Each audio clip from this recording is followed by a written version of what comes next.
ആകാശം മേഘങ്ങളാൽ മൂടപ്പെട്ടിരുന്നു. ഇടിമുഴക്കമില്ല, മഴയില്ല, ഒരു കാരുണ്യവുമില്ല. ഭൂമി വിണ്ടുകീറി, കൃഷി നശിച്ചു. പുഴകൾ ഓർമ്മകൾ മാത്രമായി. മാസങ്ങളായി ഒരു തുള്ളി മഴ പോലും ഭൂമിയെ തൊട്ടിട്ടില്ല. ജനങ്ങൾ ആകാശത്തെ നോക്കി ചോദിച്ചു, ദൈവം എവിടെയാണ്?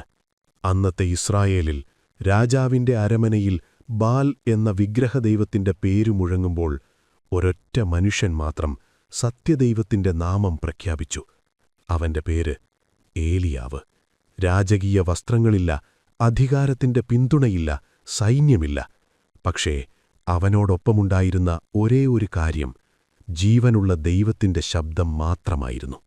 അന്ന് ഇസ്രായേൽ ഭരിച്ചിരുന്നത് അഹാബ് എന്ന രാജാവായിരുന്നു. അധികാരമുണ്ടെങ്കിലും വിശ്വാസത്തിൽ ദുർബലനായിരുന്നു അയാൾ. രാജ്ഞിയായ ഈസബെല്ലയുടെ സ്വാധീനത്താൽ രാജ്യം ബാൽ എന്ന വ്യാജദേവനു മുന്നിൽ തലകുനിച്ചു. സത്യദൈവത്തിന്റെ യാഗപീഠങ്ങൾ തകർക്കപ്പെട്ടു. പ്രവാചകന്മാർ വേട്ടയാടപ്പെട്ടു. സത്യം നിശബ്ദമാക്കപ്പെട്ടു. അപ്പോഴാണ് ഒരു കിരീടമോ സൈന്യമോ സ്ഥാനപ്പേരോ ഇല്ലാത്ത ഏലിയാവെന്നൊരു മനുഷ്യൻ കടന്നുവരുന്നത്. യാതൊരു മുന്നറിയിപ്പുമില്ലാതെ അയാൾ രാജാവിന്റെ മുന്നിൽ പ്രത്യക്ഷപ്പെട്ട് പറഞ്ഞു, എന്റെ വാക്കിനാലല്ലാതെ വരും വർഷങ്ങളിൽ മഞ്ഞോ മഴയോ ഉണ്ടാകില്ല. അതൊരു അഹങ്കാരമായിരുന്നില്ല, മറിച്ച് ദൈവത്തോടുള്ള അനുസരണമായിരുന്നു. അതോടെ ആകാശമടഞ്ഞു. അതൊരാത്മീയ യുദ്ധത്തിന്റെ തുടക്കമായിരുന്നു. ദിവസങ്ങൾ ആഴ്ചകൾക്കും ആഴ്ചകൾ മാസങ്ങൾക്കും വഴിമാറി. സൂര്യൻ കരുണയില്ലാതെ കത്തിജ്വലിച്ചു. കിണറുകൾ വറ്റി, മൃഗങ്ങൾ ചത്തുവീണു. ക്ഷാമം നാടിനെ വരിഞ്ഞുമുറുക്കി. അഹാബ് രാജാവ് ഏലിയാവിനെ അന്വേഷിച്ചു നടന്നു. അയാൾ വേട്ടയാടപ്പെടുന്ന ഒരു മനുഷ്യനായി മാറി. എന്നാൽ ദൈവം അവനെ കെരീത്ത് തോട്ടിനരികെ ഒളിപ്പിച്ചു. അവിടെ ഏകാന്തതയിൽ വറ്റിത്തുടങ്ങിയ ഒരു തോട്ടിൽ നിന്നവൻ വെള്ളം കുടിച്ചു. രാവിലെയും വൈകുന്നേരവും കാക്കകൾ അവന് അപ്പവും ഇറച്ചിയും കൊണ്ടുവന്നു കൊടുത്തു. ആ കാലയളവിൽ ആ പ്രവാചകനെ തീറ്റിപ്പോറ്റിയത് കാക്കകളായിരുന്നു. ദൈവത്തിന്റെ കരുതൽ എപ്പോഴും ഗാംഭീര്യമുള്ളതായിരിക്കില്ല. ചിലപ്പോൾ അത് അന്നന്നത്തെ നിലനിൽപ്പിന് മാത്രമുള്ളതായിരിക്കും. ഒടുവിൽ ആ തോടും വറ്റിപ്പോയി. കാരണം അനുസരണം നമ്മെ ബുദ്ധിമുട്ടുകളിൽ നിന്ന് ഒഴിവാക്കുന്നില്ല. തുടർന്ന് ദൈവം ഏലിയാവിനെ സാരേഫാത്തിലേക്ക് വിറകുപെറുക്കുന്ന ഒരു വിധവയുടെ അടുത്തേക്ക് അയച്ചു. അവളുടെ കയ്യിൽ ഒരു പിടി മാവും അല്പം എണ്ണയും മാത്രമേ ഉണ്ടായിരുന്നുള്ളൂ. അവർക്കും മകനും മരിക്കുന്നതിനു മുൻപുള്ള അവസാനത്തെ ഭക്ഷണമുണ്ടാക്കാൻ മാത്രം. ഏലിയാവ് അവളോട് ആദ്യം തനിക്കായി ഒരു ചെറിയ അപ്പമുണ്ടാക്കാൻ ആവശ്യപ്പെട്ടു. അത് ക്രൂരമായി തോന്നിയെങ്കിലും അതൊരു വിശ്വാസത്തിന്റെ പരീക്ഷണമായിരുന്നു. അവളതനുസരിച്ചു. അത്ഭുതമെന്ന് പറയട്ടെ, ആ കലത്തിലെ മാവ് തീർന്നുപോയില്ല, കുപ്പിയിലെ എണ്ണ വറ്റിപ്പോയതുമില്ല. ആ കൊച്ചടുക്കളയിൽ ദൈവം നിശബ്ദമായ അത്ഭുതം പ്രവർത്തിച്ചു. എന്നാൽ അവളുടെ വിശ്വാസം വീണ്ടും പരീക്ഷിക്കപ്പെട്ടു. അവളുടെ മകൻ രോഗബാധിതനായി മരിച്ചു. സങ്കടത്തോടെ അവൾ ഏലിയാവിനോട് ചോദിച്ചു, എന്റെ പാപങ്ങൾ ഓർമ്മിപ്പിക്കാനാണോ താങ്കൾ വന്നത്? ഏലിയാവ് ആ കുട്ടിയെ മുകളിലത്തെ മുറിയിലേക്ക് കൊണ്ടുപോയി ആ ശരീരത്തിന്മേൽ കിടന്നുകൊണ്ട് അതിയായ സങ്കടത്തോടെ ദൈവത്തോട് നിലവിളിച്ചു പ്രാർത്ഥിച്ചു. ദൈവമേ, ഈ കുട്ടിയുടെ ജീവൻ തിരികെ നൽകണമേ, അവൻ അപേക്ഷിച്ചു. മരണം വഴിമാറി ആ കുട്ടിക്ക് ജീവൻ തിരികെ കിട്ടി. ഇസ്രായേലിന്റെ ദൈവം മഴയുടെ മാത്രമല്ല, ജീവന്റെയും നാഥനാണെന്ന് തെളിയിക്കപ്പെട്ടു. 3 വർഷങ്ങൾ കടന്നുപോയി. ദൈവം ഏലിയാവിനെ വീണ്ടും രാജാവ് അഹാബിന്റെ മുൻപിലേക്ക് അയച്ചു. മഴ പെയ്യാൻ സമയമായിരുന്നു. പക്ഷേ അതിനു മുൻപ് വലിയൊരു പോരാട്ടം നടക്കേണ്ടതുണ്ടായിരുന്നു. കർമ്മേൽ പർവ്വതത്തിൽ അവരൊന്നിച്ചുകൂടി. ഒരു വശത്ത് 450 ബാൽ പ്രവാചകന്മാർ, മറുവശത്ത് ഒരൊറ്റ മനുഷ്യനായ ഏലിയാവും. ജനങ്ങൾ 2 അഭിപ്രായങ്ങൾക്കിടയിൽ ചാഞ്ഞുകൊണ്ട് നോക്കി നിന്നു.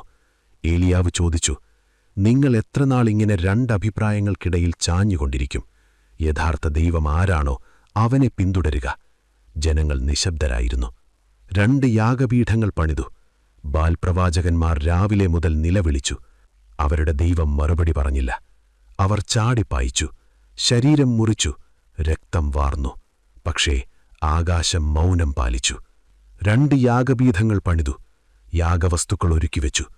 മനുഷ്യർ തീ കത്തിക്കാൻ പാടില്ലായിരുന്നു. ഏതു ദൈവമാണോ തീ കൊണ്ടുത്തരം നൽകുന്നത് അവനാണ് യഥാർത്ഥ ദൈവം എന്ന് തീരുമാനിക്കപ്പെട്ടു.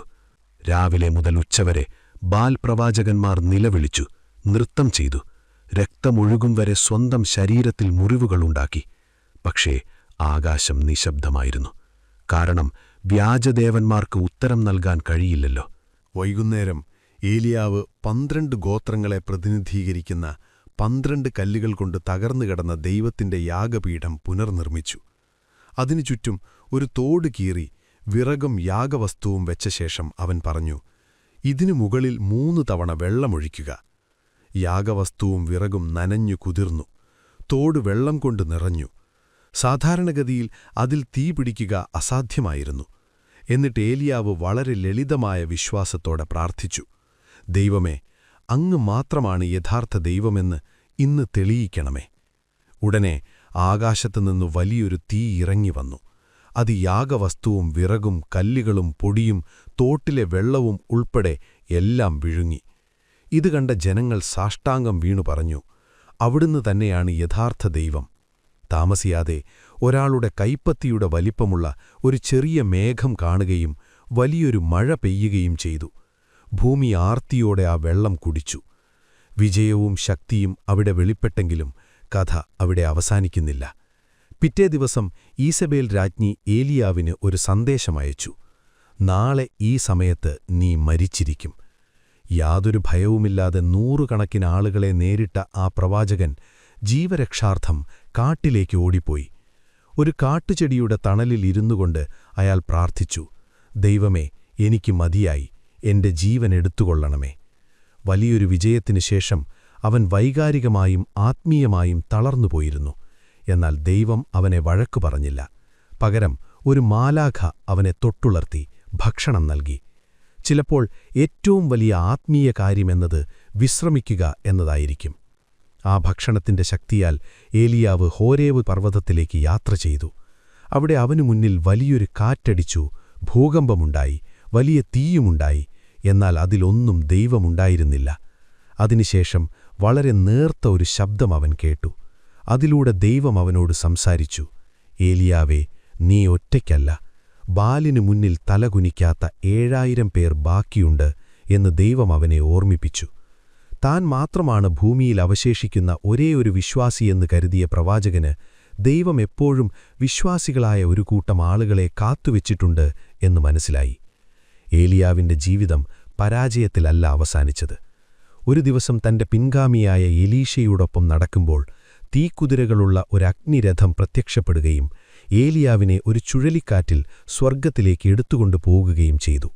ശവസംസ്കാരമോ ശവകുടീരമോ ഇല്ലാത്ത മഹത്വപൂർണമായൊരു വിടവാങ്ങൽ. ഇതൊരു പഴയ ചരിത്രം മാത്രമല്ല, നമ്മുടെ ഇന്നത്തെ ലോകത്തിനു നേരെയുള്ള ഒരു കണ്ണാടിയാണ്. സമ്പത്ത്, അധികാരം, പ്രശസ്തി എന്നിങ്ങനെ ഉത്തരം നൽകാൻ കഴിയാത്ത പല വ്യാജദേവന്മാരും ഇന്നും നമ്മുടെ ഇടയിലുണ്ട്. കർമ്മേൽ പർവ്വതത്തിലെ ഇസ്രയേൽ ജനതയെപ്പോലെ നാമും പലപ്പോഴും 2 അഭിപ്രായങ്ങൾക്കിടയിൽ നിൽക്കുകയാണ്. ഏകാന്തതയിലും സ്രോതസ്സുകൾ വറ്റിപ്പോകുമ്പോഴും നാം സത്യദൈവത്തെ പിന്തുടരുമോ? ഏലിയാവ് നമ്മെ പഠിപ്പിക്കുന്നത് വിശ്വാസം ചിലപ്പോൾ ഒറ്റപ്പെട്ടേക്കാം, എന്നാൽ അതൊരിക്കലും തനിച്ചല്ല എന്നാണ്. ദൈവം ഇന്നും തീയും മഴയും അയക്കുന്നുണ്ട്. ചിലപ്പോൾ വളരെ നേർത്ത ശബ്ദത്തിൽ അവിടുന്ന് നമ്മോട് സംസാരിക്കുകയും ചെയ്യുന്നു. ലോകം നിശബ്ദമാകുമ്പോഴും പ്രാർത്ഥനകൾക്ക് ഉത്തരം ലഭിക്കുന്നില്ല എന്ന് തോന്നുമ്പോഴും ഓർക്കുക, വരൾച്ച ഒരിക്കലും കഥയുടെ അവസാനമായിരുന്നില്ല. കർമ്മേൽ പർവ്വതത്തിൽ മുഴങ്ങിക്കേട്ട ആ ചോദ്യം ഇന്നും പ്രസക്തമാണ്. യഥാർത്ഥ ദൈവം ആരാണോ, നിങ്ങൾ അവനെ പിന്തുടരുവോ?